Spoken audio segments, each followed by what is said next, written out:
Okay, so this is take one of my speech for Com 1010. I'm horrible at giving speeches, so I'm really dreading this. My plan is to get some sunglasses and put them on my face. I'm going to say, hey, this is for the people that know the movie Big Daddy. You'll appreciate this. Taking this approach to see if maybe it will help me with my nerves, because I'm pretty bad in front of class. Okay, that being said, I had no idea what approach to take when I was going to do this assignment. I didn't know whether to just talk about an experience that I've had. I didn't want to just talk about something that would be relevant to you guys, or just like a common story that's like, okay, well, so what? So what I'm going to say is really emotional for me, but I'm going to try my hardest to fight the tears and get through this. But it's really meaningful to me, and it's something that definitely shaped who I am and helped me form this whole new way of life that I'm going to carry on with in the future.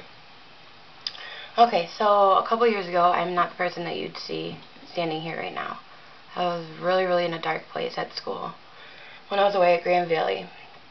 Like, all my life, I was a really good kid, got great grades, you know, did everything. And when I went to school basically just because I had to. That's what you're supposed to do. That's what you're meant to do after high school. You go to high school, get good grades for college. And you go to college, get good grades for a career that you want to pursue. So when I was at school, things weren't going right for me. I just felt trapped and stuck, and I fell into a really deep, dark place of anxiety and depression that was really scary. And I ended up taking off a year of school. I'm not going to get in depth of all the crazy, horrible stuff that I've been through, but I will say this, that you have to go through a lot of things in life a lot of dark things in life, in order to see the light, to get out of that dark tunnel. And it took me a while to get out, but I finally did it. And once I left school behind, I left Grand Valley. I was there for 2 years. I left Grand Valley, and I just decided that I was going to take a year off of school, and I knew it. Actually, I said semester, but it's what they say is true. Once you take time off, you don't want to go back. It's true. So I took the time off and just really found myself. All my anxieties and all my fears that I felt when I was in school kind of went away. It was like a light switch just flipped, and I was in a really dark place. Like, I didn't speak to anyone. I would cry to my parents, my mom, every single day. That's all. She was the only person that I talked to. Like, I couldn't even turn to anybody because I was so ashamed of the way that I was feeling. So, I was on so many different medications that I literally walked around like a zombie. I didn't want to be seen. I didn't want to leave my room. I hardly ate. I lost over 25 pounds in less than a month.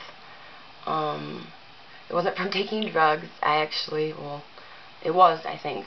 Had to do with drugs, actually, because I was all prescribed, all drugged up on anxiety medication, depression medication, sleeping medication, bipolar medication, you name it. I was completely on it, and I was just a zombie. I lost control of my mind. It wasn't drugs or partying too hard that made me lose it and find myself. It was my mind that screwed me over so bad. Overthinking everything, just living in the future and not in the moment. That being said, all the bad stuff it's behind me, and it helped me. It made me very strong. And anyways, so that year that I decided to take off, I knew that I had a whole year ahead of me to do good things, fun things that made me happy, not other people. I wasn't going to school. I knew I wasn't going to school to pursue something that I didn't even know if I'd like doing it. How many jobs have I had? I worked at an Arby's for 5 years of my life, a corporation. Anyways, once I left school, I quit Arby's. I was there for 5 years, quit the corporation, got into a nice little family children's store through my friend who got me a job there. Very close and local. It's awesome. And I traveled. I went on a 2-week vacation where I went on nothing but camping trips. So it was 2 weeks of pure camping, pure bliss, pure nothing, no technology, no people, no one to respond to, just myself to depend on only. And it was amazing. I ended up meeting, I drove solo, and I met people at each location, like all around Michigan. First I started off in Roscommon with my sister, and then followed went near Traverse City and went kayaking down the Manton River, and then after that I went to Sleepy Bear Dunes, which happened to be voted the most beautiful place in America after that summer that I went there. Anyways, just each and every single place that I went to, I had things to overcome. Like, not horrible life-changing things, but just like little tests that were placed in front of me to see if I could pass. So all the anxieties that I worried about and I stressed about at school kind of happened. But like, I was able to handle it in such a mature and like grown-up way that it kind of gave me all this new hope.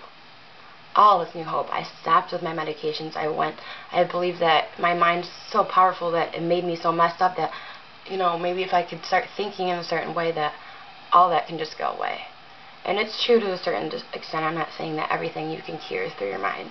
I don't think that, but I think that your mind has amazing things that so many people don't tap into and use, like those sides of their brains.